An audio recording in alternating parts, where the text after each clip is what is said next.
మనం యుద్ధం చేసి తీసుకుంటామా లేదా అవే మన చేతిలోకి వస్తాయా అన్నది చర్చనీయం.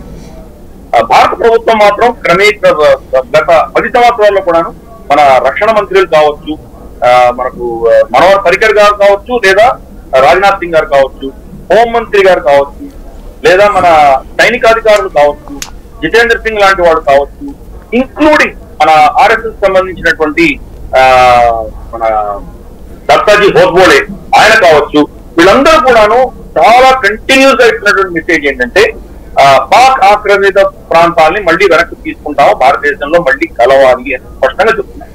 కాబట్టి కనీసం ప్రభుత్వంలో అటువంటి ఆలోచన ఉన్నది మనం యాక్సెప్ట్ చేస్తాం. గతంలో ప్రభుత్వాలు ఏమనుకున్నాయంటే ఈ LOC లైన్ ఆఫ్ కంట్రోల్ ని అంతర్జాతీయ బార్డర్ కింద రికగ్నైజ్ చేసి దానికి ఆవలు వేయకుండా నీవే ఈ చిట్టాడు మావే అని చెప్పి ఒక ఒప్పందం చేసి పాకిస్తాన్ తో శాంతి మనం నెలకొల్పుదామని చెప్పి అనుకున్నటువంటి దాఖలాలు ఉన్నాయి. గతంలో చాలా ప్రభుత్వాలు చేశారు. దానికి భిన్నంగా ఈ ప్రభుత్వం దాన్ని వెనక్కి తీసుకోవాలి అంటుంది. ఇది ఒక విషయం. రెండవది, నిజంగా ఈ రోజు మనం వాళ్ళని వెనక్కి తీసుకోవాలా వద్దా అన్నది కూడా వచ్చారు. మన ప్రభుత్వంలో అడ్మినిస్ట్రేషన్ లో మనకి ఏవైతే థింక్ ట్యాంక్స్ ఉంటాయో వాళ్ళు ఒక ప్రశ్న ఏంటంటే రాడికలైజ్ అయిపోయి ఉన్నటువంటి ప్రాంతాల ఈ రోజు మనకు కాశ్మీర్ సమస్యని చాలా కష్టం మీద మన సమస్యను పరిష్కరించుకుంటున్నాం. మనకు ఇంకొక తలలోకి తెచ్చిపెట్టుకోవాలా, దేశ పురోగతిని మనం కుంటుపడుతూ మనం దాన్ని ఆ సమస్యను మళ్ళీ నెత్తిని తెచ్చుకొని పెట్టుకోవాలా అని ఒక ప్రశ్న వేస్తుంది.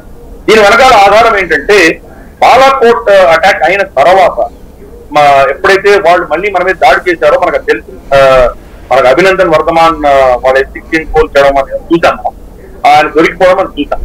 దాంట్లో ఘటనలో ఒక కీలకమైన విషయం ఏం జరిగిందంటే వాళ్ళ F-16 ఫైటర్ ఎవరైతే అభినందన్ వర్ధమాన్ షూట్ డౌన్ చేశారో అతను పైలట్ ఎజెక్ట్ అయిపోయి కింద నేల మీద పడితే ఏదైతే మన భూభాగం మన భారతదేశపు భూభాగం పాకిస్తాన్ కబ్జాలో ఉంది మనది అని అంటున్నామో ఆ ప్రాంతంలోనే పూంచి ఆవలి వైపు లైన్ ఆఫ్ కంట్రోల్ కి ఆవలి వైపు అక్కడ ప్రజలు ఆ పైలట్ పట్టుకొని చెత్తగా బాధి చంపారు.